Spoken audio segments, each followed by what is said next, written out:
అందరికీ నమస్కారం. ఈరోజు మనం వృషభ రాశిలో పుట్టిన వాళ్లకు ఇప్పుడు జరిగిన శని వక్రస్థితి ఫలితము ఎలా ఉంటుంది అనేది మనం తెలుసుకుందాం. ముందుగా శనిదేవుడు మీకు యోగకారకుడు.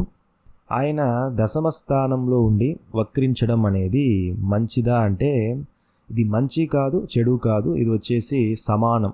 మీకు ఎటువంటి నెగటివిటీస్ ఉండదు, అలానే పాజిటివిటీస్ ఉండదు. అయితే వృత్తిపరంగా కొన్ని స్ట్రెస్ అనేది ఎక్కువగా ఉంటుంది. జాబ్లో కానీ లేదా బిజినెస్లో కానీ కొంచెం స్ట్రెస్ అనేది ఎక్కువగా ఉంటుంది. అంతే తప్ప పెద్దగా ఇబ్బందులు అనేది లేదు. అయితే మీరు ఏదైనా కొత్తగా బిజినెస్ చేయాలన్నా లేదా జాబ్ మారాలన్నా ఇది అనుకూలమైన కాలం అయితే కాదు, అనుకూలమైన సమయం ఇది కాదు.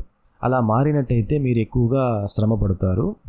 అలానే ఇన్వెస్ట్మెంట్ విషయాల్లో కూడా చాలా కేర్ఫుల్గా ఉండాలి. సో ఈ ఒక 4.5 month శనిదేవుడు వచ్చేసి వక్రించిన కాలం అనేది ఒక 4.5 month ఉంటుంది.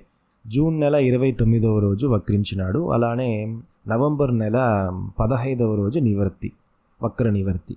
సో ఈ 4.5 month అనేది మీకు కొంచెం ఎక్కువగా స్ట్రెస్ అనేది ఉంటుంది. మానసికంగా పెద్ద నెగటివిటీస్ అని చెప్పలేము. అయితే మీరు బిజినెస్ పరంగా కానీ ఏదైనా కొత్త విషయాలు, కొత్త న్యూ డెసిషన్స్ తీసుకోవటంలో మాత్రం చాలా చాలా కేర్ఫుల్గా ఉండాల్సిన సమయం ఇది.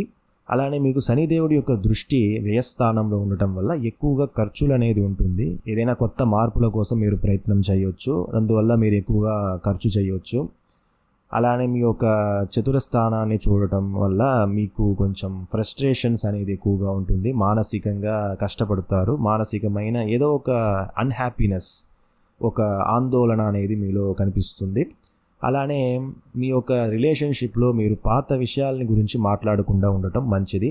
పాస్ట్లో గతం గురించి జరిగిన కొన్ని మానసికమైన మిస్అండర్స్టాండింగ్స్ గురించి కానీ మీరు మాట్లాడకుండా ఉండటం వల్ల మీ యొక్క రిలేషన్షిప్ అనేది బాగుంటుంది.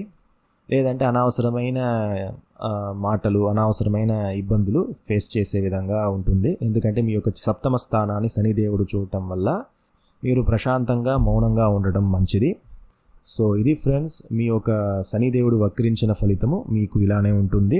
ఈ వీడియో మీకు నచ్చినట్టయితే లైక్ చేయండి. మీ ఫ్యామిలీ మెంబర్స్, ఫ్రెండ్స్ అందరికీ కూడా షేర్ చేయండి. మర్చిపోకుండా ఈ ఛానల్ని సబ్స్క్రైబ్ చేయండి ఫ్రెండ్స్. ధన్యవాదాలు.